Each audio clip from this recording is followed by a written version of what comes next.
The smoke was so thick she could not see her own hands. The ceiling was dripping fire. The walls were screaming. And somewhere in that inferno, her 3-week-old twins were crying for their mother. Rachel Mitchell crawled through hell that night. She grabbed her babies from their cribs while the flames licked at their blankets. We are She ran to devastated the by front this door. tragedy. Locked. Rachel is Back a door, wonderful woman. Locked. These messages Every prove you window knew sealed about the shut. transfer, Derek. And then she saw something Look, that Rachel, stopped her it's heart. not that simple. Her husband, I was under a standing lot in the of pressure. driveway, phone You're in his under hand, arrest, Miss Sullivan. face completely You calm. have the right to remain And silent. beside him, her best friend Anything of you 15 say years, can be used against smiling. you. Rachel screamed Oh, for my help. She loves. begged. She I pleaded. missed you both Her so husband much. looked at her, looked at his dying I sons. knew you'd come back, Then he got Mommy. in his car with that woman and drove away. He left them to burn. But here's the thing about Rachel Mitchell. She did not die. And for the next 3 years, while her husband collected $2.3 million, while he married his mistress, while everyone called Rachel crazy and delusional and took her children away, she was building a case, piece by piece, witness by witness, until the day she walked into that courtroom and watched his face turn white. What happened next? Justice, the kind that makes your blood run cold. If you believe that monsters deserve to be exposed, hit subscribe right now and do not skip a single second of this story, because the ending, it is going to destroy you. Now let me take you back to the beginning. The smoke came first, thick, black, alive. It poured through the hallway like something hungry, something hunting, filling every corner of the small colonial house in Ridgewood Heights with poison. Rachel Mitchell crawled on her hands and knees through what had been her home just minutes ago. The ceiling dripped fire. The walls breathed heat. And clutched against her chest, wrapped in a single blanket that was already growing warm, 2 newborn babies screamed. Noah and Lucas, 3 weeks old, her miracle boys.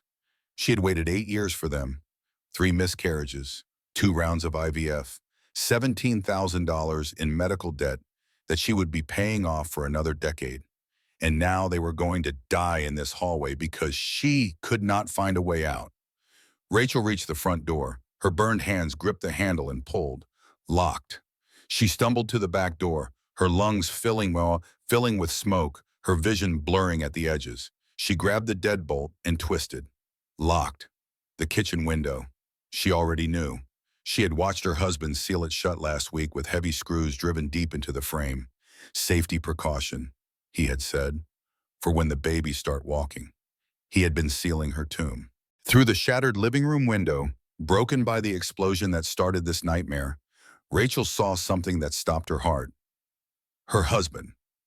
Jason Mitchell stood in the driveway, his phone in his hand, his face illuminated by the flames consuming their home. His expression was calm, almost peaceful, and beside him, stepping out of the passenger seat of his car, was a woman, blonde hair catching the firelight, red lipstick, a smile playing at the corners of her mouth. Kate Sullivan, Rachel's best friend for 15 years, maid of honor at her wedding, godmother to the children now screaming in her arms. Jason! Rachel's voice tore from her throat, raw and desperate. Help us! The babies! Jason looked at her, looked at his sons, looked at the woman beside him. Kate leaned close and whispered something in his ear. Her hand touched his arm. Possessive, familiar. Jason nodded. Then he got in his car. Kate slid into the passenger seat, and they drove away. Rachel collapsed against the wall. Her children clutched to her chest and understood. Her husband had just tried to kill her. Her best friend had helped him plan it, and they had left her to die. By sunrise, the world believed Rachel Mitchell and her newborn twins had burned alive. The fire department called it an electrical accident, faulty wiring in an old house. The insurance company called it a tragedy and began processing the $2.3 million claim. Her husband called it the worst day of his life and wept on the local news while reporters praised his strength. But here is the thing about fire. It does not just destroy. Sometimes it reveals, and some women do not burn. They remember. They plan. They wait. This is the story of a mother who crawled through hell to save her children and came back to drag her husband down with her. 6 weeks before the fire, Rachel Mitchell stood in the nursery of her 3-bedroom colonial folding tiny blue onesies into a dresser drawer. Late afternoon sunlight streamed through the window, casting golden light across two white cribs that sat side by side like promises. The walls were painted soft gray with white stars on the ceiling. Rachel had painted them herself, standing on a ladder at 7 months pregnant, while Jason begged her to be careful. She was a high school English teacher, 12 years at Jefferson High in Knoxville, Tennessee, beloved by students, respected by colleagues, the kind of woman who stayed late to help struggling kids and never complained about the $42,000 salary that barely covered her bills. She had waited 8 years for this moment. Every negative pregnancy test, every sympathetic look from doctors, every baby shower she attended for someone else while her own arms remained empty. But none of that mattered now. Because in those cribs slept Noah and Lucas Mitchell, 3 weeks old, premature but healthy, perfect in every way that mattered. Her miracle boys. The front door opened downstairs, heavy footsteps, the smell of cologne drifting up the staircase. His usual scent plus something else underneath. Something floral. Jasmine, maybe. "Babe, I'm home." Jason Mitchell appeared in the nursery doorway, 6'2", former quarterback at the University of Tennessee. The kind of handsome that had made Rachel's friends jealous when they started dating 14 years ago. High school sweethearts. Married at 22. The couple everyone said would last forever. He owned a small insurance agency downtown with his business partner, Derek Cole. Business had been good, he said, growing. He worked late most nights now. Rachel used to worry about that. The late nights, the distraction, the way he sometimes looked at his phone like it contained secrets he could not share. But then she reminded herself this was Jason, her Jason. The boy who brought her flowers after her first miscarriage. The man who held her hand through every failed pregnancy test. The husband who cried when the twins were born. He loved her. She knew he loved her. She did not know anything. "They sleeping?" Jason asked, peering into the cribs. Finally, Lucas had colic again, screamed for 3 hours straight. "You look exhausted." "I am exhausted." She managed a smile. "But happy, so happy, Jason." He did not respond. His phone buzzed in his pocket. He glanced at the screen and something flickered across his face. Annoyance? Anxiety? It was gone before she could identify it. "Work thing. I need to make a call." "Jason, it's 7 o'clock. Can it wait?" "Big client. You know how it is." He disappeared down the hallway. Rachel heard the office door close. The lock click. He never used to lock that door. She stood in the nursery, surrounded by everything she had ever wanted, and felt a cold finger trace down her spine. Something was wrong. She pushed the thought away. Hormones, sleep deprivation, postpartum paranoia. That was all. She went back to folding onesies. Behind that locked door, Jason Mitchell sat at his desk, staring at a text message that had just changed everything. The message read, "I am done waiting. You have until the end of the month. Either she is gone, or I am. And I am taking everything I know straight to the police. Your choice, baby, K." Jason's hands shook as he typed back, "I will handle it, I promise. Just give me time." The response came immediately. "You have had 2 years of time. Now it is time to choose. Her or me. Your pathetic little family or your future. I will not ask again." Jason closed his eyes. He was $340,000 in debt to a gambling syndicate with connections to organized crime. He had been embezzling from his own insurance agency for 3 years, skimming client payments, falsifying records, staying one step ahead of the auditors. His business partner, Derek, had figured it out 6 months ago and had been blackmailing him ever since. A cut of the stolen money in exchange for silence. Easy money for Derek. Slow strangulation for Jason. And now the woman he had been sleeping with for 2 years had given him an ultimatum. Kate Sullivan. Beautiful, dangerous, intoxicating Kate. She was everything Rachel was not. Bold where Rachel was cautious. Hungry where Rachel was content. The kind of woman who made Jason feel alive instead of trapped. Her or me. Jason thought about Rachel. Sweet, trusting, boring Rachel. The woman who still believed in him. The woman who did not know about the debt, the stealing, the losses, the other woman. He thought about Kate, the way she looked at him like he was capable of greatness, the way she made him feel like the man he had always wanted to be. He thought about the life insurance policy on Rachel's desk, $1.5 million through the school district, plus the $800,000 policy he had taken out when they got married. $2.3 million, enough to pay his debts. Start over, disappear with Kate to somewhere warm and far away. All he had to do was make one choice, her or me, on. Jason Mitchell made his choice. Kate Sullivan had been waiting 16 years for this moment. She sat across from Jason in a motel room 30 miles outside of Knoxville, the sheets tangled around her body, the air thick with the smell of sex and sweat and desperation. Through the thin curtains, late afternoon light painted stripes across the bed. I'm pregnant. Jason's face went white. What? 8 weeks. I took 3 tests. Kate. Jesus Christ, Kate. I know. Her voice was calm. Too calm. So here's what's going to happen. You're going to leave Rachel. You're going to marry me, and we're going to raise this baby together. It's not that simple. It's exactly that simple. Kate sat up, letting the sheet fall away from her body. She knew the effect her nakedness had on him. She had always known.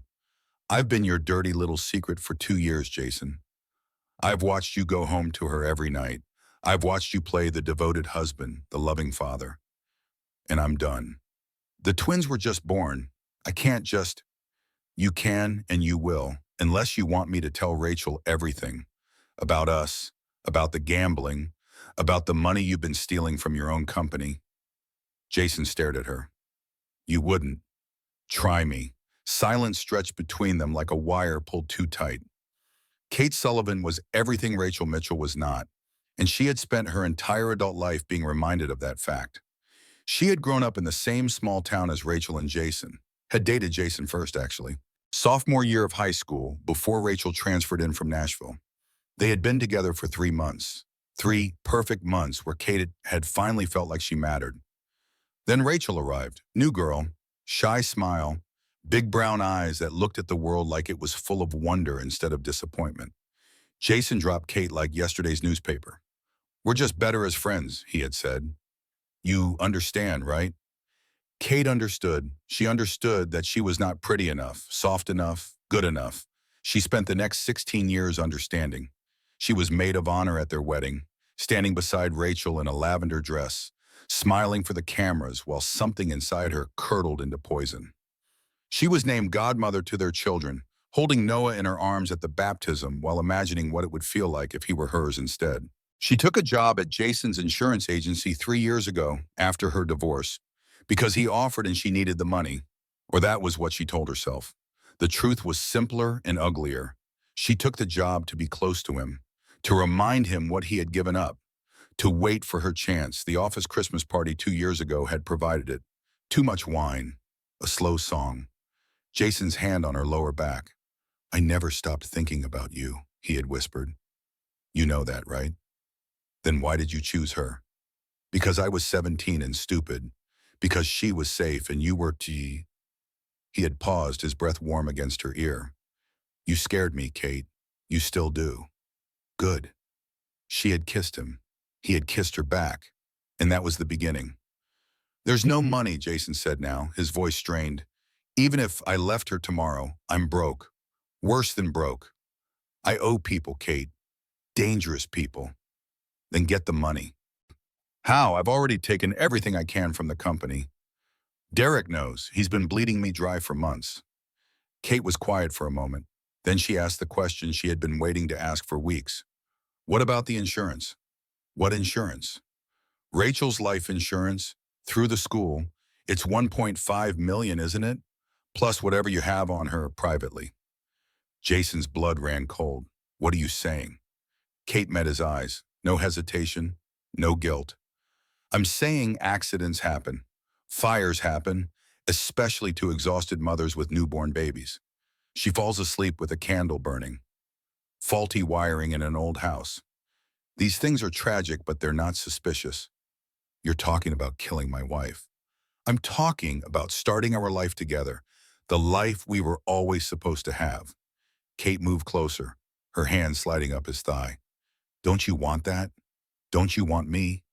Kate, because I want you. I've always wanted you. And I'm done sharing. She kissed him, slowly, deliberately. $2.3 million, she whispered against his lips. A fresh start. Our baby growing up with a father who actually wants to be there. All you have to do is be brave enough to take it. Jason closed his eyes. Her or me? Okay, he said. Kate smiled. She had finally won. Over the next 2 weeks, Kate and Jason planned Rachel's murder with the precision of a military operation. Kate handled the logistics. She was the careful one, the smart one. Disconnect the smoke detectors gradually over several days so Rachel gets used to the silence. Remove the batteries one at a time. Blame it on dead batteries, faulty equipment, anything that sounds innocent. Loosen the gas line behind the stove. Not enough to smell, but enough to accelerate when the fire starts. Make it look like an aging pipe finally gave way. Seal the windows with heavy-duty screws, disguised as childproofing. New parents do that, everyone knows. Safety precautions for when the babies start crawling. Install deadbolts on every door that can be locked from outside. Simple to explain. Extra security for the new family. Jason handled the alibi, a business dinner with Derek and 2 potential clients on the night of the fire. Multiple witnesses who would confirm he was nowhere near the house. Restaurant staff who would remember the charming insurance agent who ordered dessert and left a generous tip. Kate would be home alone, ready to receive the devastating phone call. They chose a date, March 14th, a Saturday. Rachel's sister would be out of town at a conference. The neighbors were going to a wedding in Nashville. The perfect night for a tragedy. Rachel's older sister Megan had never trusted Jason Mitchell. She could not explain it. He had always been polite, charming, the perfect brother-in-law on paper. But something about him made her skin crawl. The way his smile never quite reached his eyes. The way he looked at Rachel sometimes, not with love, but with something closer to calculation. Like he was always measuring what she was worth to him. 1 week before the fire, Megan stood in their mother's backyard at Rachel's baby shower, watching Kate Sullivan give a toast. To Rachel, Kate said, her voice trembling with emotion. The strongest woman I know. After everything you've been through, you never gave up. You never stopped believing. And now you're going to be the most amazing mother. I love you, Rach. Everyone cried. Rachel hugged Kate tight. But Megan noticed something. The way Kate's eyes flicked toward her phone. The way she kept checking the time. The way her smile disappeared the moment Rachel turned away. Later, Megan saw Kate slip away from the party. She followed, quiet, curious. Kate was on the phone behind the garage, her voice low and urgent. I know. I said I would. Just make sure everything is ready. Yes, the 14th. Oh, yeah, I love you too. She hung up and took a deep breath, composing herself. Then she walked back toward the party, that perfect smile sliding back into place. Megan stood frozen in the shadows. Who was she talking to? What was happening on the 14th? She told herself it was nothing. Kate had been stressed lately, probably just work stuff, but the feeling in her gut would not go away. The night before the fire, Megan called Rachel.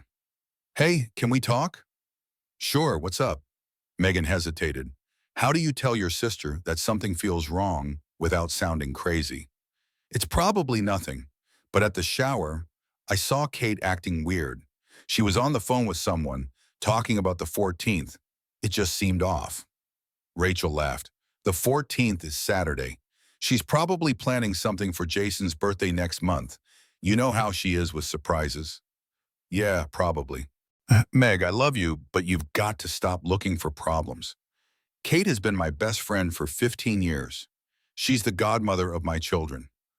Whatever you think you saw, I'm sure it's nothing. Megan wanted to push harder, wanted to beg Rachel to be careful.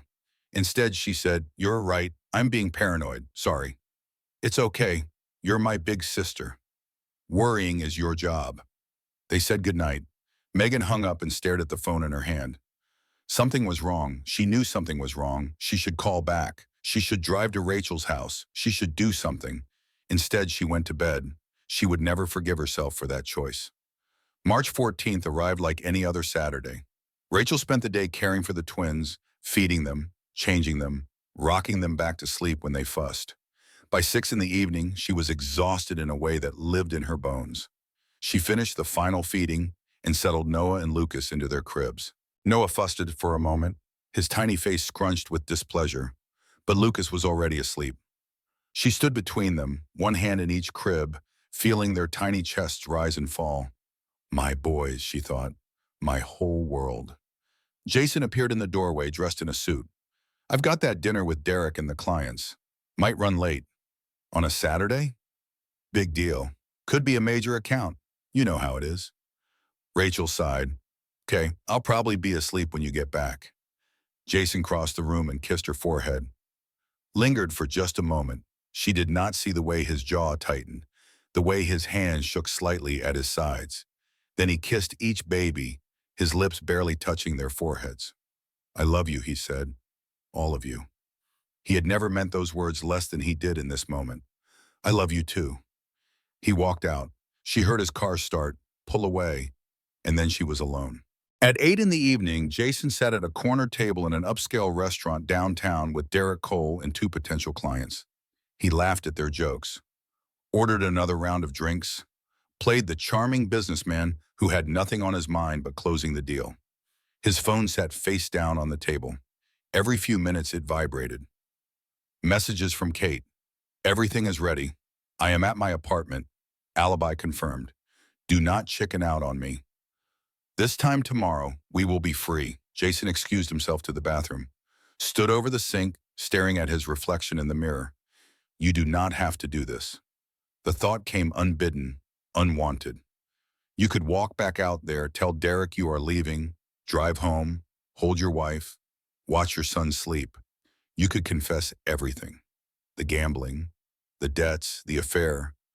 Rachel would be devastated, but she would survive. You could start over. Be better. His phone buzzed again. I am timing you. 10 minutes until the accident begins. This is happening, Jason, with or without you. Jason closed his eyes. Kate was not bluffing. She had already set something in motion. If he backed out now, she would destroy him anyway. Tell Rachel. Tell the police. Burn down everything he had built. There was no going back. He texted back, I am in. Then he walked back to the dinner table and ordered dessert. At 10:47 in the evening, Rachel was asleep on the couch, a baby monitor clutched in her hand. The house was quiet, peaceful. She did not hear the basement door open. She did not hear Jason slip inside. He had told the dinner party he was going to the bathroom, but instead he had driven home in 12 minutes flat, taking back roads, avoiding traffic cameras. She did not hear him pour accelerant along the kitchen walls, behind the stove, around the nursery door. The liquid splashed quietly, soaking into carpet and wood, turning her home into a bomb waiting to explode. She did not hear him check that every door was locked from the outside, every window sealed tight. But she heard the explosion. The sound ripped through the house like thunder, throwing Rachel from the couch. She hit the floor hard, her head cracking against the coffee table, stars exploding behind her eyes. And then the heat. A wall of fire that stole the breath from her lungs, flames racing across the ceiling, smoke pouring down the hallway like something alive, something hunting, and cutting through the roar, the sound that would haunt her for the rest of her life. Her baby screaming. Noah! Lucas! Rachel scrambled to her feet and ran toward the nursery. The hallway had become an inferno. The ceiling dripped flames. The carpet melted beneath her bare feet, sticking to her skin, burning. She did not feel the pain. She only felt the need to reach her sons. The nursery door was hot, so hot it blistered her palms when she pushed it open. Inside, smoke swirled around the cribs. The mobile above them was already melting, dripping plastic onto the blankets below. But they were alive. They were screaming. They were alone. Rachel grabbed them both, Noah in her left arm, Lucas in her right, and wrapped them in her nightgown, pressing them against her chest, shielding them with her body. Mama's got you. Mama's got you. She ran. Front door. She yanked the handle until her hands bled. Locked. Back door. The deadbolt was engaged from outside. She could see it through the window, mocking her. Garage, the door was nailed shut. She understood now. The repairs Jason had done last week. He was not fixing anything. He was sealing her in. The smoke was getting thicker. The babies were coughing, choking, their screams growing weaker. Rachel's eyes landed on the living room window, the one the explosion had shattered. But Jason had sealed those too. Heavy screws driven into the frames, childproofing he had called it. Her gaze fell on the iron lamp base on the end table. Heavy, solid, decorative, a weapon. She set the babies down on the couch just for a moment, just long enough, and grabbed the lamp, swung it at the window frame with everything she had. Once, the wood cracked. Twice, splinters flew. 3 times, the frame gave way, but the opening was high, the edges were jagged glass. The gap was barely big enough for her body, let alone 2 babies. She did not think. She acted.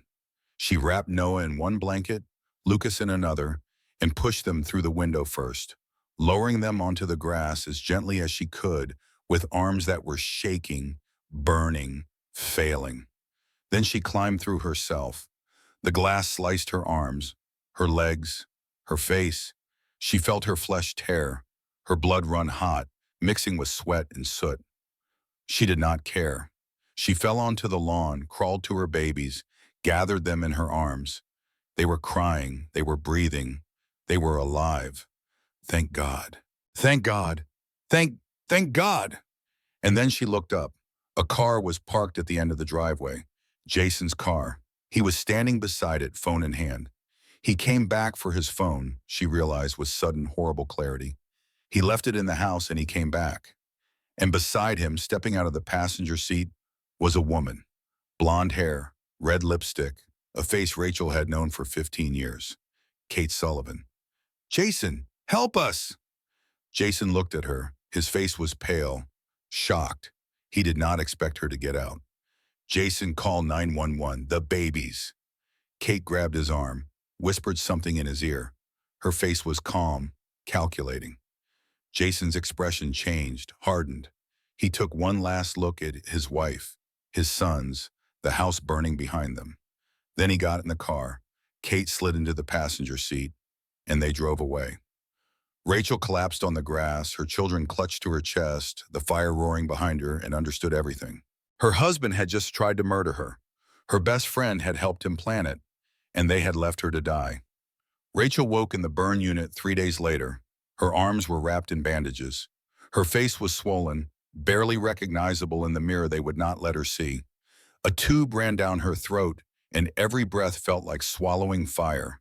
But her first word, rasped through cracked lips, was, "Babies."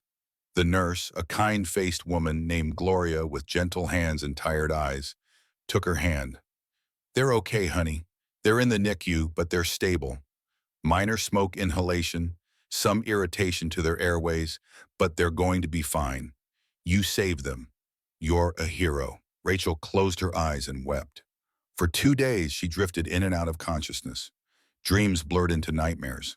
She saw flames every time she closed her eyes, heard her baby screaming, felt the heat on her skin, and every time she woke, she remembered. Jason standing in the driveway, Kate beside him, the car driving away. On the 4th day, Detective Sarah Parker arrived. She was mid-40s with sharp eyes and a professional demeanor that gave nothing away. She pulled a chair up to Rachel's bed and took out a notebook. "Mrs. Mitchell, I know this is difficult, but I need to ask you some questions about the night of the fire." Rachel told her everything. The locked doors, the sealed windows, the explosion that came from nowhere.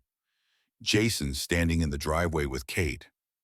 "They planned it together," Rachel said, her voice hoarse but certain. "They wanted me dead. They wanted the insurance money. They left me and the babies to burn." Detective Parker wrote it all down. Her face revealed nothing. Then she said, "Mrs. Mitchell, your husband has been here every day since the fire. He's been sleeping in the waiting room. He's talked to every doctor, every nurse, every administrator. He hasn't left the hospital except to shower and change clothes. He's lying. He says he was at a business dinner the night of the fire. He has 6 witnesses who confirm his alibi. His business partner, Derek Cole, 2 clients, 3 restaurant staff members who remember serving him. He left in the middle. He came back to the house. I saw him." The restaurant is 45 minutes away. The fire was reported at 10:52 in the evening. According to multiple witnesses, your husband was at the table until 11:15. That's impossible. I saw him. He was in the driveway with Kate. Ms. Sullivan says she was home alone that night. She received a call from Jason at 11:20 informing her of the fire. She's lying too. They're in this together. Detective Parker paused. Her voice softened, but her words were devastating. Mrs. Mitchell, I understand you've been through a traumatic experience. Smoke inhalation can cause hallucinations, memory distortion. It's very common in fire survivors. The brain tries to make sense of chaos, and sometimes it creates narratives that feel real but aren't. I know what I saw. I believe you think you do. The next day, Jason arrived with flowers. A camera crew from the local news station followed behind him, their equipment filling the hospital hallway. Someone had tipped them off. Someone had arranged this moment for maximum impact. Jason appeared in Rachel's doorway, his face a perfect mask of grief and relief. Rachel, thank God you're awake. His voice broke perfectly. His eyes glistened with carefully manufactured tears. I thought I lost you. I thought I lost everything. He crossed the room and reached for her hand. She slapped him. The sound echoed through the room. The camera caught everything. Get out. Rachel, get out! The nurses rushed in. Security was called. Jason was escorted out, looking wounded, confused, heartbroken. The perfect performance. That night, the local news ran the story. Fire survivor Rachel Mitchell is recovering at Knoxville General, but sources say the trauma may have affected more than just her body. Her husband, Jason Mitchell, who has been keeping vigil at her bedside since the tragedy, says he is committed to supporting her through this difficult time, whatever it takes. The anchor's voice was sympathetic. Understanding. The footage showed Jason being pushed away, Rachel's bandaged hand raised against him. The comment section overflowed with sympathy. For Jason. Poor man, his wife clearly has PTSD. Imagine going through something like this and having your own wife turn against you. She should be grateful he is standing by her. Rachel lay in her hospital bed, staring at the ceiling, and felt something inside her harden into steel. They were going to make her look crazy. They were going to take everything from her, and there was nothing she could do about it. 2 weeks later, Rachel was released from the hospital. She refused to go home with Jason. Instead, she took the babies to her sister Megan's house. Megan met her at the door, her face pale, her eyes red from crying. I should have pushed harder, Megan said, pulling Aunt Rachel into a careful hug, mindful of the bandages. At the shower, I knew something was wrong. I should have made you listen. It's not your fault. None of this is your fault. What are you going to do? Rachel looked down at Noah and Lucas, sleeping peacefully in their car seats, unaware that their father had tried to kill them 3 weeks ago. I'm going to prove it, she said. I'm going to prove what he did, and I'm going to make sure he never gets near these babies again. She hired a private investigator the next day. Marcus Webb was 53 years old, a former cop who had retired from the force after his wife died of cancer. He could not stand walking into that precinct anymore, could not stand the pitying looks and the awkward silences. So he had started his own business, discreet investigations, missing persons, insurance fraud. He was good, the best in Knoxville, according to 3 different lawyers Rachel consulted. Within a week, he had hotel receipts showing Jason and Kate checked into the same room 14 times in the past year. Text messages recovered from cloud backups, explicit conversations, plans to meet, declarations of love, financial records showing Jason's gambling debts. $340,000 were owed to a syndicate with ties to organized crime. Evidence of embezzlement from the insurance agency, over $200,000 skimmed in 3 years. This is enough for a divorce, Marcus said, spreading the documents across Megan's kitchen table. Enough to destroy him in family court. Maybe enough to interest the fraud division. What about the fire? That's harder. The fire investigator ruled it accidental. Faulty wiring in an old house. But he hesitated. But what? I have a friend, retired arson investigator, best in the state. He looked at the report and said something doesn't add up. The burn patterns, the way the doors were sealed, the accelerant traces they dismissed as cleaning products. Can he testify? If the DA reopens the case? Yeah, he's willing. Rachel petitioned for an independent investigation. She presented the evidence of Jason's affair, his debts, his motive. The district attorney agreed to review the case. For the first time in weeks, Rachel allowed herself to breathe. I am going to win, she thought. I am going to prove what he did, and he is going to pay. 3 days before the independent review was scheduled to begin, Rachel got a phone call. Mrs. Mitchell, this is Detective Parker. I have bad news. What happened? Marcus Webb was found dead this morning. Single car accident. He ran off the road into a ravine on Highway 29. Rachel's legs gave out. She sank onto Megan's couch, the phone pressed to her ear, her whole body going cold. That wasn't an accident. His blood alcohol level was 0.16. He was intoxicated. He was sober for 15 years. He told me himself. He went to meetings every week. He would never drink and drive. I'm sorry, I truly am. But without Mr. Webb's testimony and his contacts, the independent review has been postponed indefinitely. The DA's office says they need more evidence before they can justify the resources. Rachel hung up. The documents Marcus had gathered were still on Megan's kitchen table. But without him to explain them, to testify, to connect the dots for a jury, they were just paper. Jason had won this round. And somewhere in Knoxville, Rachel knew he was smiling. 3 months after the fire, Jason filed for divorce and custody. His lawyer was a shark named Victoria West, blonde and polished and ruthless. The kind of woman who billed $800 an hour and earned every penny, destroying people's lives in court. Your Honor, Victoria said, her voice smooth as silk, my client has been nothing but supportive throughout this ordeal. He has visited his children every day. He has offered reconciliation. He has done everything in his power to help his wife recover from her trauma. She paused for effect. But Mrs. Mitchell has responded with paranoia, accusations, and erratic behavior. She hired a private investigator to surveil her own husband. She has accused him publicly repeatedly without evidence of attempted murder. She has accused her own best friend, the godmother of her children, of conspiracy. Because it's true, Rachel shouted, unable to contain herself.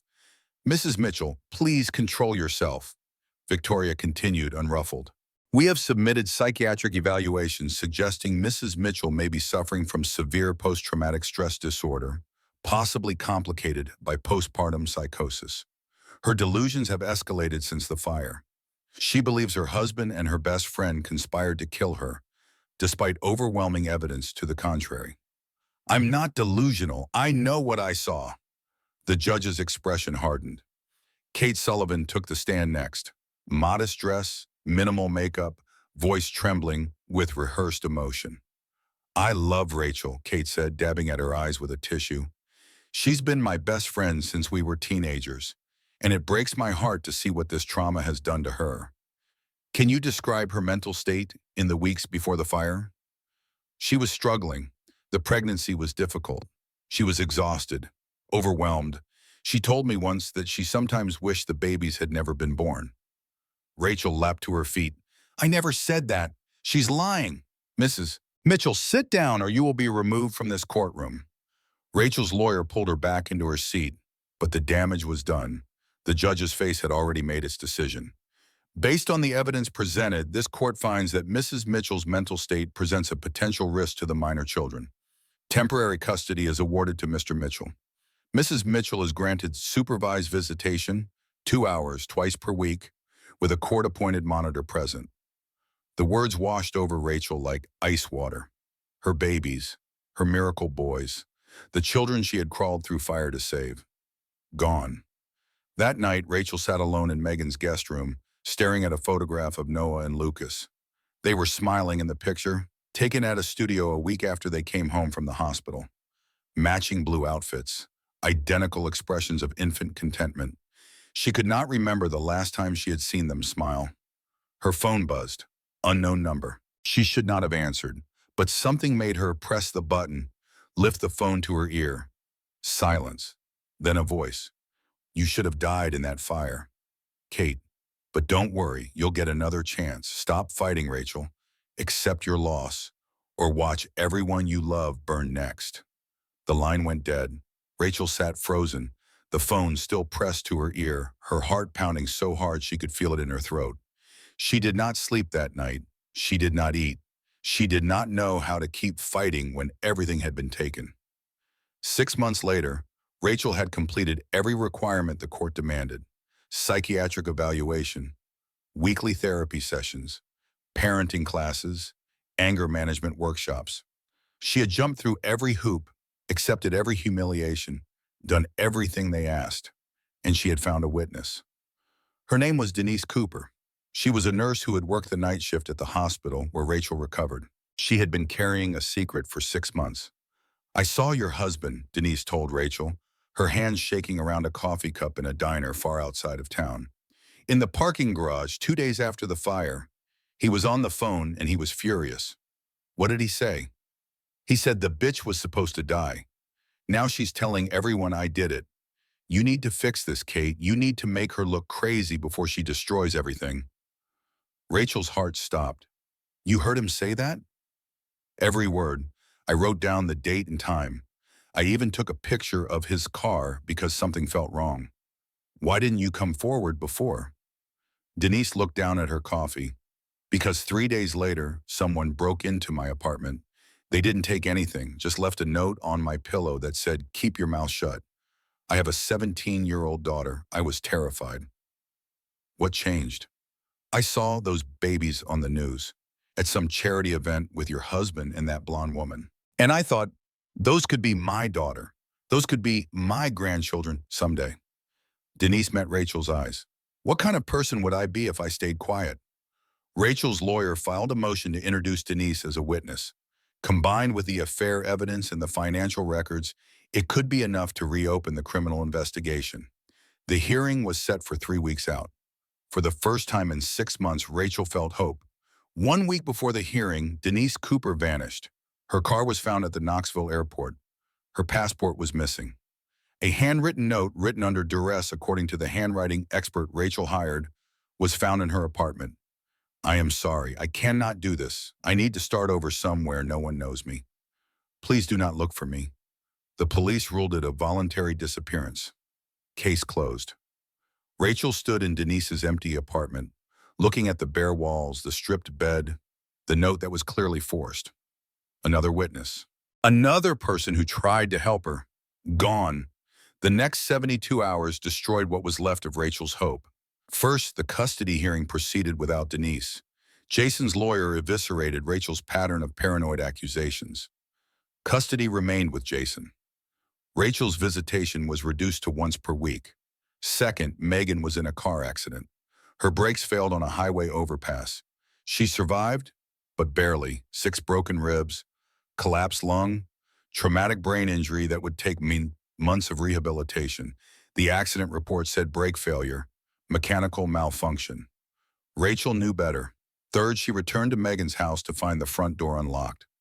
Nothing was missing, but on her pillow was a photograph, Rachel sleeping, taken from inside the bedroom. And a note. "I told you to stop. You did not listen. Next time it will not be your sister in that hospital bed. It will be Noah and Lucas. Let it go, Rachel, or watch them burn." Rachel stood in front of the bathroom mirror, staring at the woman looking back at her. Hollow eyes, gaunt cheeks, the burn scar running along her jaw like a brand. Maybe they are right, the thought slithered through her mind, seductive in its simplicity. Maybe I am crazy. Maybe I imagined it all. Maybe the smoke did something to my brain and I have been chasing shadows ever since. Maybe it would be easier to just stop. She thought about the pills in the medicine cabinet. Megan's painkillers, prescribed after the accident. Enough to sleep, enough to make the pain stop, enough to finally rest. Her hand reached for the cabinet door, and then she saw it, on the counter where she had left it that morning. A photograph of Noah and Lucas, taken at their first birthday party, 2 months before the fire. Cake smeared on their faces, laughing. Her boys, her reasons. Her hand dropped. "No, I know what I saw. I know what he did, and my sons deserve a mother who fights." She splashed water on her face and looked at her reflection again. I will not let him win.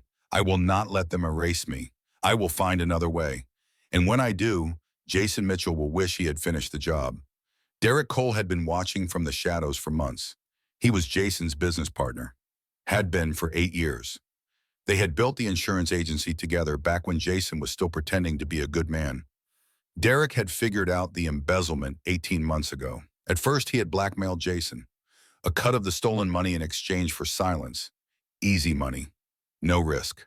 But then the fire happened, and Derek started asking questions. Why had Jason needed so much money? What was he planning? And why had his wife almost died 2 weeks after Derek threatened to go to the police? Derek Cole was not a good man. He was a blackmailer, an opportunist, a coward. But he was not a murderer, and he was starting to realize that his business partner might be. Rachel got a phone call on a Tuesday morning. Mrs. Mitchell, my name is Derek Cole. I'm your husband's business partner. We need to talk. They met at a diner outside of town, a rundown place with cracked vinyl booths and coffee that tasted like it had been brewing since the Nixon administration. Derek looked nervous. He kept glancing at the door every few seconds, jumping at every sound. Why are you helping me? Rachel asked. You've been blackmailing my husband for months. Because he's planning to frame me for the embezzlement. I have found emails last week, fake paper trails, fabricated documents. He's going to throw me under the bus and walk away clean. So this is about saving yourself. Yeah, it is. Derek met her eyes. But it's also about, look, I didn't know about the fire, about what he was planning. I thought I was just taking money from a guy who could afford to lose it. I didn't know he was going to try to kill his wife and children. Rachel studied him for a long moment. What do you have? Derek slid a laptop across the table. Kate Sullivan keeps a journal, digital, backed up to the company cloud. She uses Jason's login, probably doesn't even realize it syncs to our servers. Rachel opened the laptop and started reading. Entry after entry. The affair, the planning, the fire, Kate's guilt, Kate's justification. And one entry dated the night of the fire. It is done. Jay came back for his phone like the idiot he is, but the house is burning and she is trapped inside. I should feel guilty, but I do not. R had everything I ever wanted, and she did not even appreciate it. She was always so good, so pure, so boring. Now she is gone, and I am glad. God help me, I am glad. Tomorrow we start our new life, just me and Jay and the baby, the way it was always supposed to be. Rachel's hands shook. Baby? Kate was pregnant, miscarried 2 months after the fire. Stress, apparently. Derek's voice was flat. Karma, maybe. Rachel closed the laptop. What else do you have? Derek provided complete financial records proving Jason's embezzlement. Kate's journal entries, time-stamped and backed up to company servers. Communications between Jason and the gambling syndicate. Evidence that Jason had bribed 2 restaurant staff members to lie about his alibi. This is enough to put them both away, Rachel said. But I need more. I need a confession. Kate won't crack. She's too smart, too careful. Then I'll make her careless. Rachel remembered something Denise Cooper had said during their only meeting. I have a 17-year-old daughter. She started digging, school records, social media, anything that might tell her who Denise's daughter was. And then she found it. Emma Cooper, age 17, senior at Jefferson High, Rachel's school, Rachel's student. 3 years ago, freshman English. Emma Cooper, quiet girl, sat in the back row, wrote beautiful poetry about feeling invisible. Rachel found Emma working at a coffee shop outside of town. Different hair, different name tag that said Lily, but the same sad eyes. Emma? The girl froze. I don't know anyone named Emma. Your mother helped me once, and I think she paid for it. I think she's still paying. Emma's composure cracked. Are you Rachel Mitchell? Yes. My mom talks about you. Every time she calls, from wherever she's hiding, she asks if you're okay, if the babies are okay. She's alive? She's scared. She said people were watching her, following her. She had to disappear to keep me safe. Can you get a message to her? Emma hesitated, then nodded. Tell her I need her. Tell her I have enough evidence to put them away forever, but I need her voice to make it stick. Tell her, Rachel paused. Tell her I understand what it means to sacrifice everything for your child. And tell her if she helps me now, I will spend the rest of my life making sure no one ever hurts her again. 2 weeks later, Denise Cooper walked into Rachel's lawyer's office. She was thinner, grayer, haunted, but she was ready. Let's finish this. The final piece was Kate's confession. Rachel approached her at a grocery store, looking broken, defeated, harmless. I'm not here to fight. I just want to understand. How did this happen? I thought you were my friend. Kate should have walked away. She should have called her lawyer, said nothing, protected herself. But Kate Sullivan had been carrying a secret for 2 years, and secrets are heavy. You want to know the truth? Kate's voice was bitter, triumphant. You were never my friend. You were my obstacle.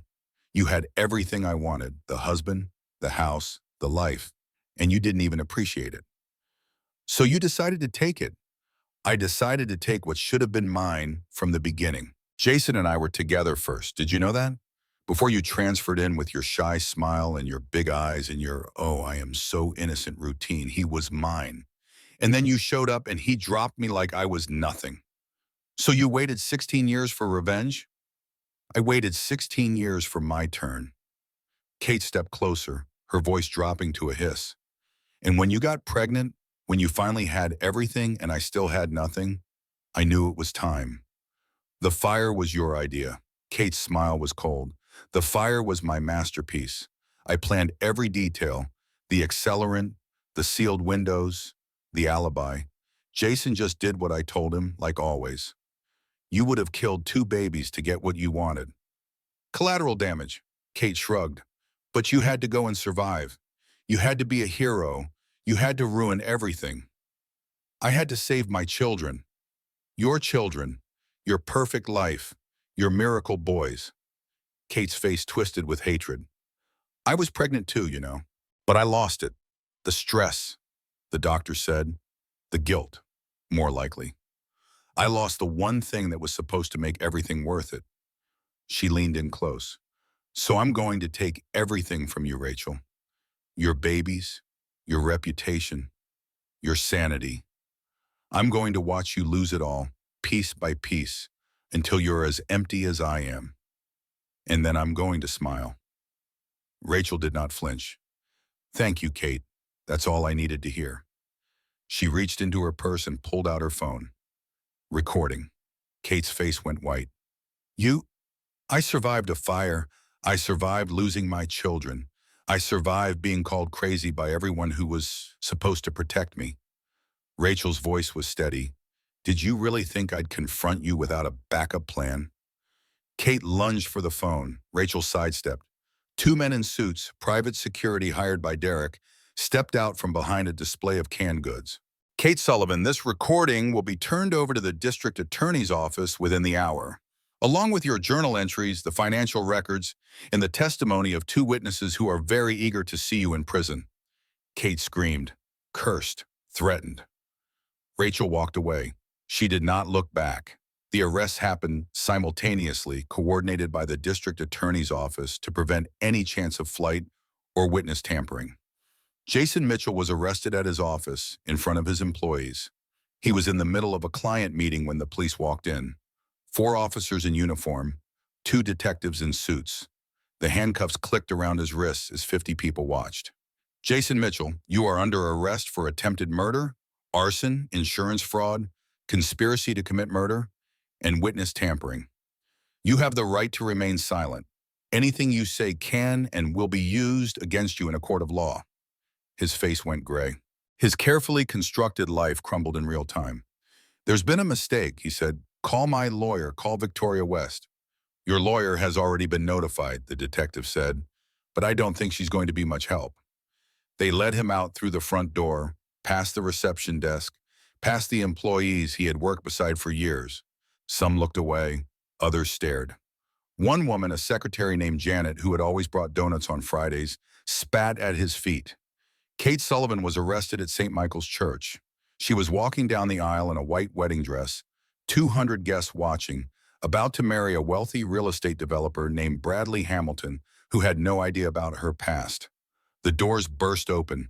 4 police officers marched down the aisle. Kate Sullivan, you are under arrest for conspiracy to commit murder, conspiracy to commit arson, accessory to attempted murder, and obstruction of justice. Her scream echoed through the church. Her mascara ran down her face as they dragged her away, her veil torn, her dress trailing on the floor. Bradley! Bradley, help me! But Bradley Hamilton just stood at the altar, his face frozen in shock, watching his bride being hauled away in handcuffs. 200 witnesses, 20 phones recording. The video went viral within hours. The trial lasted 3 weeks. The evidence was overwhelming. Kate's journal entries, authenticated by 3 forensic experts who verified the timestamps and server logs. Denise Cooper's testimony, corroborated by hospital security footage that showed Jason in the parking garage exactly when she said. Derek Cole's financial records, verified by the FBI. Rachel's recording of Kate's confession, crystal clear, every word admissible, text messages, hotel receipts, phone records, a mountain of evidence that buried Jason and Kate under the weight of their own crimes. Jason's lawyer tried everything: mental illness, coercion, entrapment, but then Kate turned. On the stand, under cross-examination, watching Jason mouth "stay strong" from the defense table, something inside her snapped. He made me do it. The courtroom erupted. He said we'd be together forever. He said I was the one he really loved. He used me. Ms. Sullivan, I gave him everything. I helped him plan it. I watched that house burn, and now he's going to let me take the fall while he walks away? Kate's voice rose to a shriek. No, he was there that night. He poured the accelerant. He sealed the windows. He came back for his phone like the idiot he is. It was his idea. Jason's face went white. His lawyer called for a recess. It was too late. The verdict came on a Thursday afternoon. Jason Mitchell, guilty on all counts. Attempted murder, 3 counts, arson, insurance fraud, conspiracy to commit murder, witness tampering. Kate Sullivan, guilty on all counts. Conspiracy to commit murder, conspiracy to commit arson, accessory to attempted murder, obstruction of justice, witness intimidation. The sentencing came 2 weeks later. The courtroom was packed. Cameras lined the back wall. Every major network was covering it live. Judge Margaret Thompson looked down at Jason Mitchell. Mr. Mitchell, in my 30 years on the bench, I have seen terrible things, but I have never seen anything quite like this. You married a woman, vowed to protect her, and then tried to burn her alive with your own children, your own infant sons, to collect insurance money and run away with your mistress. Jason stared at the table. He did not look up. You disabled smoke detectors in a house where your newborn baby slept. You sealed windows that were supposed to be their escape route. You poured accelerant around their nursery. And when your wife, against all odds, managed to escape with those babies in her arms, you stood in the driveway and watched. The judge's voice was ice. And then you drove away. She paused. For the attempted murder of Rachel Mitchell, I sentence you to 25 years to life. For the attempted murder of Noah Mitchell, I sentence you to 25 years to life. For the attempted murder of Lucas Mitchell, I sentence you to 25 years to life. These sentences are being to run consecutively. Additionally, I sentence you to 15 years for arson, 10 years for insurance fraud, 10 years for conspiracy, and 5 years for witness tampering. Total sentence, 115 years to life. You will never be eligible for parole. Jason's head dropped. His shoulders shook. No one cared. The judge turned to Kate. Miss Sullivan, you were Mrs. Mitchell's best friend for 15 years. You stood beside her at her wedding. You held her hand through her miscarriages. You were named godmother to her children. And you repaid that trust by conspiring to murder her. Kate's face was a mask of tears and ruined makeup. For conspiracy to commit murder, I sentence you to 40 years. For conspiracy to commit arson, I sentence you to 15 years. For accessory to attempted murder, I sentence you to 20 years. For obstruction of justice and witness intimidation, I sentence you to 10 years. Total sentence, 85 years, eligible for parole after serving 40. Kate sobbed. Please, I was in love. He manipulated me. You were a grown woman who made a choice. You chose to help murder your best friend and her children for a man who was never going to choose you. That choice has consequences. The gavel came down. This court is adjourned. As the bailiffs led Jason away, he turned to look at Rachel one last time. She stood, met his eyes, and she smiled. Not cruel, not triumphant, just free. Kate was dragged past, still screaming, still sobbing, still blaming him, everyone but herself. Rachel did not even look at her. She walked out of the courtroom into the hallway, where Megan waited in a wheelchair, still recovering from her accident, where Detective Parker stood, arms crossed, a rare smile on her face, where Denise Cooper wiped tears from her eyes, and where two small boys, held by their court-appointed guardian, saw their mother coming. Mama! Rachel dropped to her knees and caught them as they ran into her arms. Noah, Lucas, her reasons, her miracles, her life. I've got you, she whispered, holding them tight. Mama's got you. Always. 5 years later, Rachel Mitchell stood in the kitchen of her new house, packing lunches. The house sat on a quiet street in Nashville, far from Knoxville, far from the memories. It was not big. 3 bedrooms, a yard with a swing set, a porch with 2 rocking chairs, but it was filled with light, with laughter, with life. Noah and Lucas sat at the table, arguing about superheroes. Batman would definitely beat Spider-Man, Noah insisted. No way. Spider-Man has webs and spider sense. Batman has money and a cave. Boys, Rachel's voice was warm. What did we say about arguing at breakfast? That it raises our blood pressure and ruins our appetite, they recited in unison. And Mama already has enough gray hair. Rachel laughed and kissed both their heads. Exactly. Now finish your cereal. The bus comes in 10 minutes. She watched them eat, these 2 miracles she had crawled through fire to save. They were 8 years old now, healthy, happy, full of energy and opinions and endless questions about the world. They knew the truth, age-appropriate pieces of it anyway.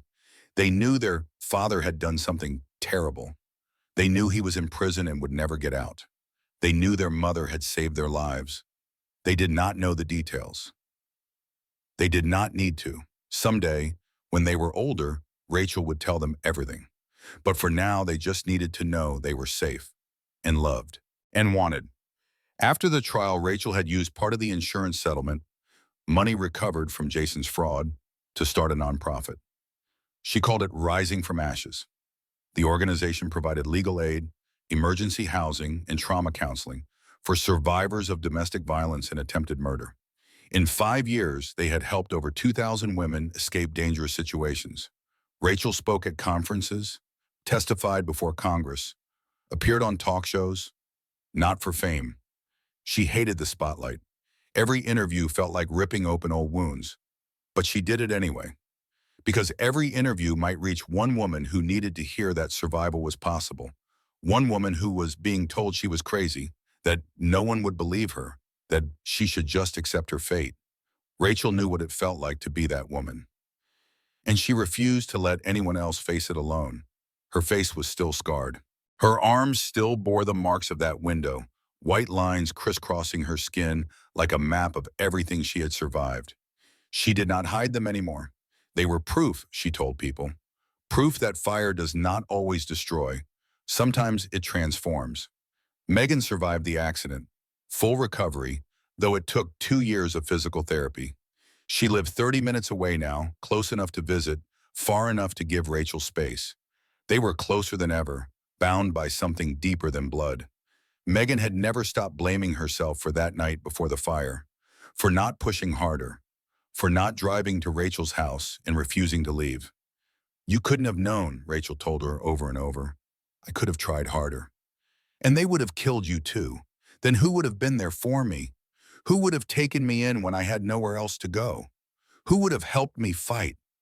Megan had no answer for that, so she stopped arguing and started helping. She volunteered at Rising from Ashes 3 days a week now, intake coordinator.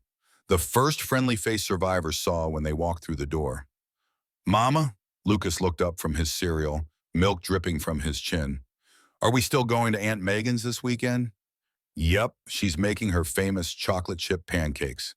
"Yes!" That night, after homework and baths and bedtime stories, Rachel stood in the doorway of the boys' room, watching them sleep. Noah sprawled across his bed, one arm hanging off the side. Lucas curled into a ball, his stuffed dinosaur clutched to his chest. My miracles, my reasons, my whole world. She thought about the woman she had been 8 years ago. Naive, trusting, desperate for a love that was never real. She thought about the woman she had become in that fire, burning, screaming, fighting for every breath. She thought about the woman she was now, scarred, strong, still standing. And she realized she would not change any of it. Not the pain, not the loss, not the years of fighting against everyone who told her she was crazy. Because all of it, every scar, every nightmare, every moment of despair had led her here, to this house, to this life, to these boys. She turned off the light and whispered, "Sweet dreams, my brave boys. Mama's got you, always." A week later, Rachel was sorting through the mail when she saw an envelope with a state prison return address. Her stomach dropped. She almost threw it away unopened, almost dropped it in the trash without a second thought. But something made her pause. Something made her look. Inside was a single sheet of paper, covered in handwriting she recognized immediately. Neat, careful, the penmanship of a man who had always taken pride in appearances. "Mrs. Mitchell, I wanted you to know that Kate Sullivan died yesterday. Prison fight. She did not suffer, if that matters to you.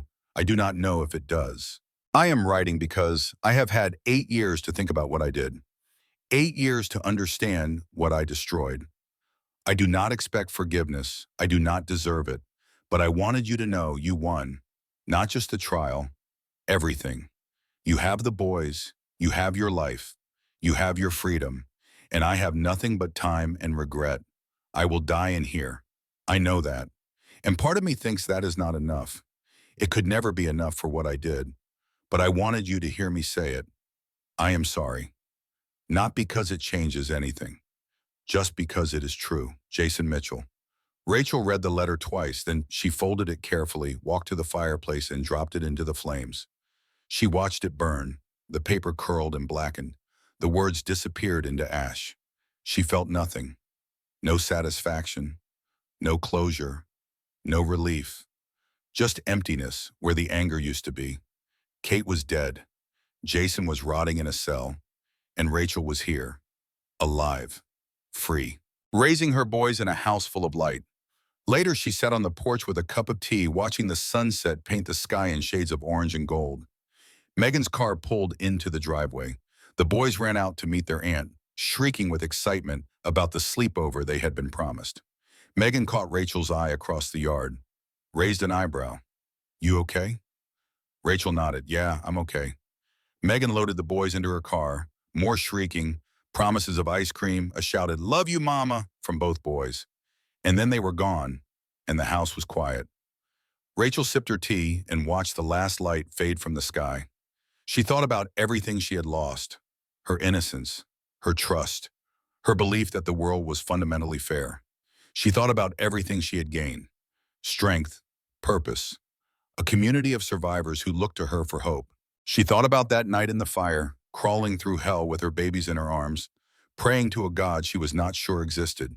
And she realized that prayer had been answered, not the way she expected, not without cost, but answered. Rachel set down her tea and walked inside. The house was quiet but not empty. Pictures on the walls, toys in the corners, evidence of a life being lived fully, loudly, gratefully. She stopped at the mirror in the hallway, looked at the woman reflected there. The scar along her jaw had faded to silver. The lines around her eyes had deepened. The gray in her hair had spread. She was not the woman she had been 8 years ago. That woman was gone, burned away in a fire she did not choose. But the woman who remained was stronger, fiercer, more alive. Rachel reached out and touched her reflection. "You survived. You saved your children. You rebuilt your life from ashes. You won. She smiled. And for the first time in 8 years, she believed it. The next morning, Rachel drove to the Rising from Ashes office downtown. It was a modest space, a converted storefront with second-hand furniture and fluorescent lights that buzzed slightly when the weather changed. But the walls were covered with photographs, hundreds of them, women and children who had walked through these doors with nothing and walked out with hope. Her assistant, a young woman named Maria who had come to them 3 years ago fleeing her own nightmare, met her at the door. Good news, the grant came through. We can open the second shelter next month. Rachel smiled. That's wonderful. Also, there's someone here to see you. She's in your office. Rachel frowned. I don't have any appointments this morning. She said you'd want to see her. Name's Emma Cooper. Rachel's heart skipped. Emma Cooper, Denise's daughter. Rachel walked to her office and found Emma waiting inside. She was 25 now, a nurse at the same hospital where her mother had worked. She had her mother's eyes, the same sad understanding that came from seeing too much too young.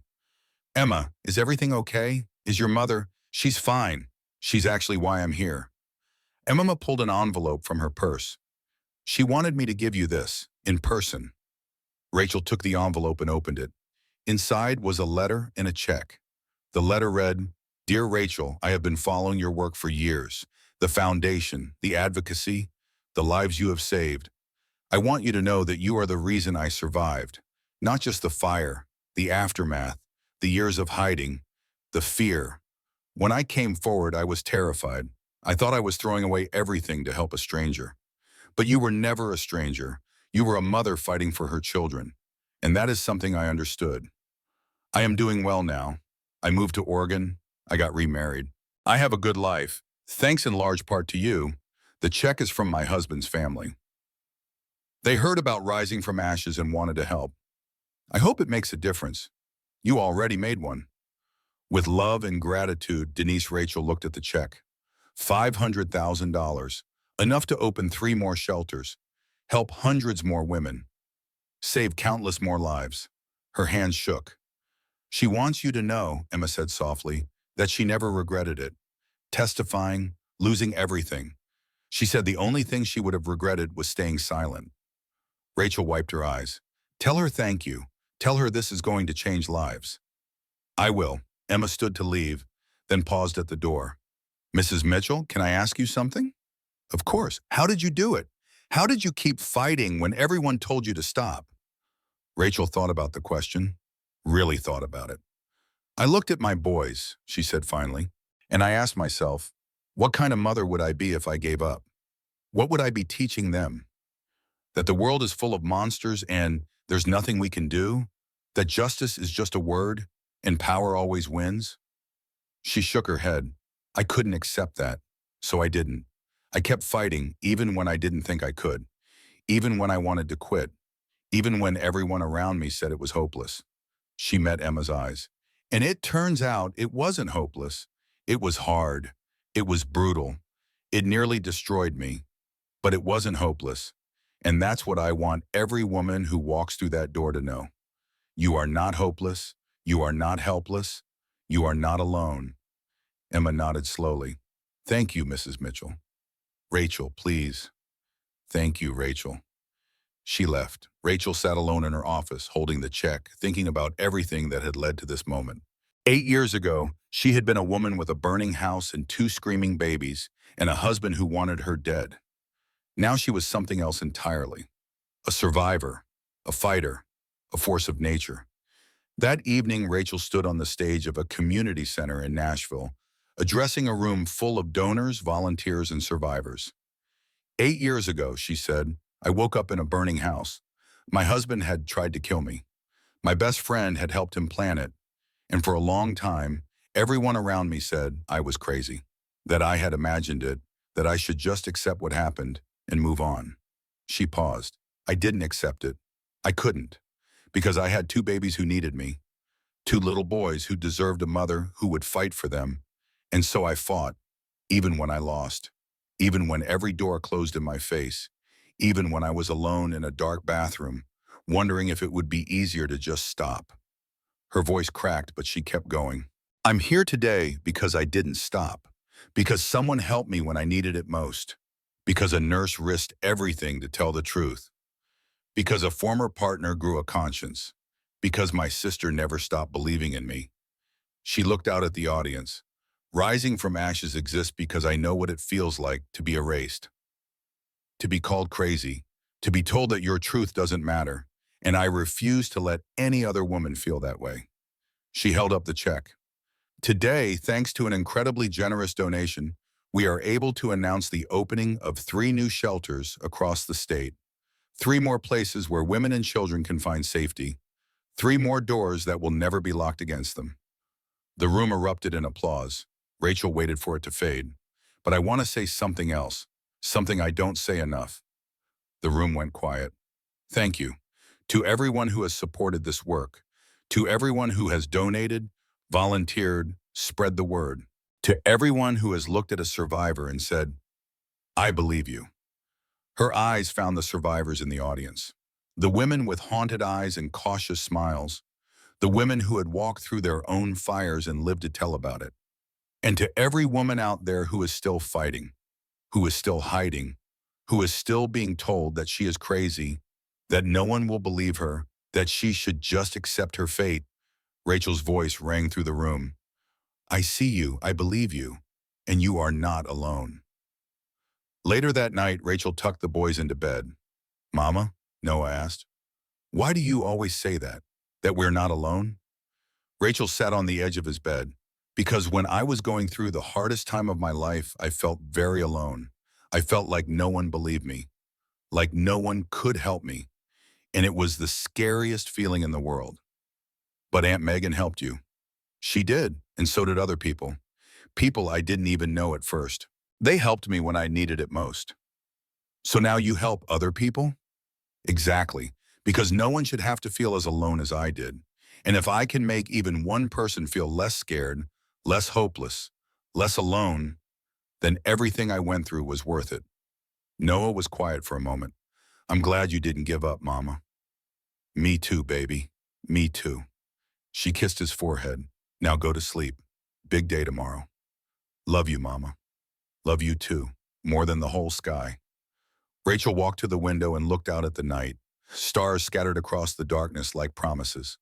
The moon hung low and full, casting silver light across the yard. She thought about Jason rotting in his cell, surrounded by concrete and regret. She thought about Kate, buried in a prison cemetery, unmourned and forgotten. She thought about the woman she used to be, the woman who trusted too easily, loved too deeply, believed too completely in the goodness of people. That woman was gone. In her place stood someone new, someone forged in fire, someone who had crawled through hell and emerged not broken, but transformed. Rachel placed her palm against the cool glass. You tried to destroy me, she thought. You tried to burn me out of existence. You tried to erase my name, my story, my truth. But I am still here, and you are not. She turned away from the window and walked through her quiet house, past the kitchen where she made breakfast every morning, past the living room where she helped with homework every evening, past the photographs on the walls, chronicling years of birthday parties and beach vacations and ordinary precious moments. She stopped at the mirror one last time. The woman looking back at her was scarred, gray-haired, tired, but her eyes were clear, her jaw was set, her shoulders were straight. Forces of nature do not burn, they rise. Rachel Mitchell smiled at her reflection. Then she turned off the lights and went to bed. And for the first time in 8 years, she slept without dreaming of fire. They say what does not kill you makes you stronger. But that is only half the truth. What does not kill you gives you a choice. Become bitter or become better. Become a victim or become a survivor. Rachel Mitchell chose to survive. She took the worst night of her life and turned it into a mission. She took her pain and transformed it into purpose. She took the fire that was meant to destroy her and used it to light the way for others. Jason Mitchell will die in prison. He will never hold his sons. He will never walk free. He will spend the rest of his life knowing that the woman he tried to murder is thriving while he rots in a cell. Kate Sullivan is already dead. Not a martyr, not a tragedy, just a footnote in someone else's story. But Rachel? Rachel is still writing her story. Every woman she helps, every life she saves, every survivor who finds hope through rising from ashes, they are all chapters in a book that will never end. Because that is the truth about fire. It destroys, yes, but it also forges. It takes raw material and turns it into something unbreakable. Rachel Mitchell walked into that fire as a wife, a mother, a woman who trusted too easily. She walked out as something else entirely. She walked out as a force of nature. And forces of nature do not burn. They rise.